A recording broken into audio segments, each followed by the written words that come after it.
Младите сочинуваат 1/4 од вкупната популација на нашата држава и по мене и по многу други се една од најголемите маргинализирани групи во нашата земја. Секој четврт средношколец е само деклариран социјално исклучен млад човек. Половина од средношколците никогаш не биле во дебата, не посетиле институција или одржале презентација во своите училишта. 2/3 мислат од средношколците дека можат да променат многу малку или воопшто во заедниците. Половина од младите размислуваат како да ја напуштат својата земја. Половина од младите исто така се чувствуваат несигурно да објават свој политички мислења на интернет. Имаме огромна енормна младенска невработеност, а едно истражување покажа дека поголема улога игра дипломата на родителот отколку на оној кој бара работа. Квалитетот на живот на младиот човек во Македонија не мора да се гледа преку факти, се гледа и доволно добро од мовлосани ѕидови и ладни тушеви во студентски домови, од образовен систем кој оштетува ученици, од користење на ученикот и студентот како декорација, од финансиската зависност младите луѓе што имаат од своите родители.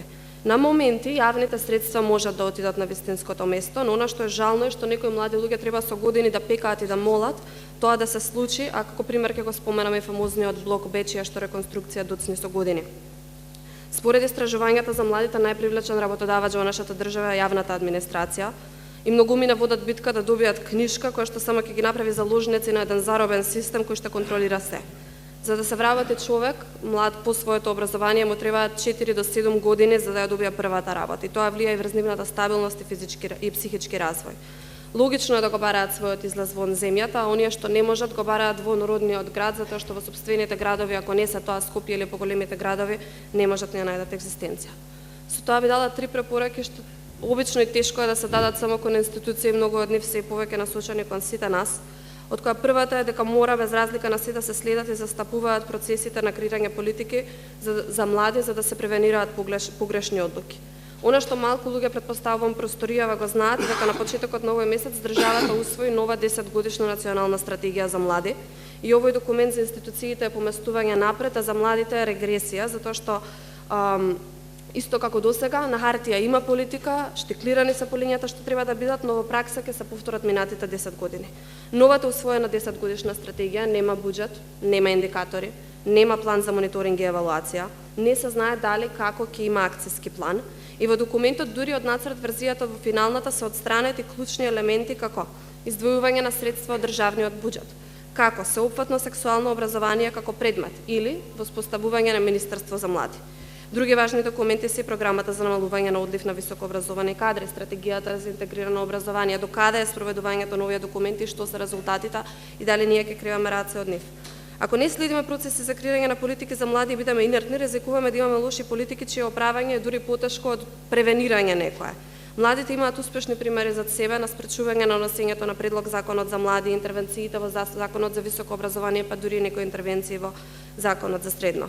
Институциите мора да го вклучат граѓанското општество и самите млади во креирање на политики на искрен и транспарентен начин, а политиките мора да бидат предмет на мониторинг и евалуација и секако мора неминовно да не се дозволува да бидат усвојувани без буџет. Второ, младинските организации, движења и групи и нивното поддржување води кон доверба и подобрување на заедниците. Младите имаат многу малку доверба и во себе си, но и во институциите, па и во граѓанското општество. Истражувањата покажуваат дека оние кои работеле во некаква група имаат поголема доверба, самодоверба. Институциите треба да обезбедат услови и поддршка да делуваат и се самоорганизираат младите. Дали се тоа јавни простори, дали се канцеларии за млади, дали се финансии, дали е отвореност за соработка. Развиените професионални организации пак да излезат во пресред со менторство, со правна помош, со логистика. Имаме добри примери на млади кои исчистија и обоја напуштено спортско игралиште во Тетово, направија мурали во Велес и во Струга. Ваквите активности дури некогаш може би изгледаат микро во својот ефект, но ја градат самодовербата и довербата меѓу граѓаните, особено кога ќе добијат поддршка да направат нешто заедно. И за крај, инвестирање во образование квалитетно кое гради активни граѓани. Во образовниот систем во Македонија има многу предизвици кои што се од како да се едуцираат компетентни кадри, како да се создадат активни граѓани, како да се промовира интеграција и како да се почитуваат правата на учениците и студентите. Прво, потребно е инвестирање во инфраструктурата која ги обслужува учениците. Не дозволиви се сите сцени на пропаднати домови, училници без грејење, тоалети во училишта без никакви санитарни услови. Второ, да се унапреди квалитетот на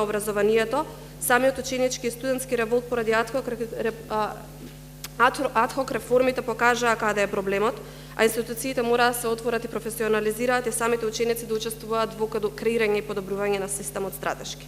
Образованието мора да се насочи кон креирање на применето знаење и градење вештини кај учениците и студентите, бидејќи од него излегуваат неподготвени да се надпреваруваат на пазарот на трудот.